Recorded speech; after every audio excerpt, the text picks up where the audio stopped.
Hi guys, ito Ayala Land, no. And ito nga yung lagi nating fini-feature dito na stock. So again, this is not a recommendation. This is just an information para makapag-decide tayo kung ano yung pipili nating stocks.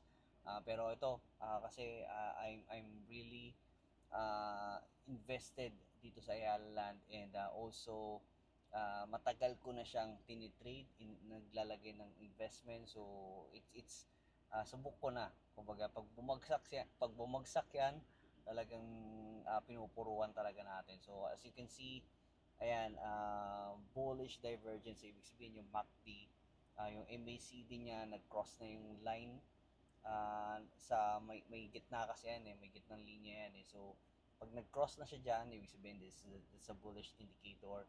Plus, kahit na yung price is just moving sideways, continuous yung bounce niya on the same support. Ayan, so dapat pantayan eh. Pero makikita nyo sa MACD, pataas siya. So ibig sabihin, the momentum is on the bullish side.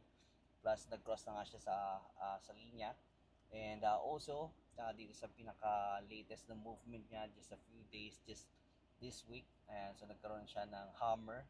Ayan, so hammer is a bullish candle, then followed by a momentum candles, and that's a very bullish move. So what we need to do, and so since ako nga kasi cost average ang ginagawa ko, pero pagka bumagsak talaga siya, pinupuruan ko talaga yan. And then kapag gagawin natin yung resistance diyan, pag na-breakout yan, pag nag-breakout yan, magtutuloy-tuloy siya.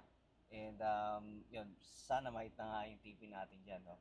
And yun, kasi syempre, factors is that there's an oversupply, and there's a war going on. So if there's a war, so syempre mag-aalisan yung mga foreign investors yan, and lalo na sa mga emerging markets.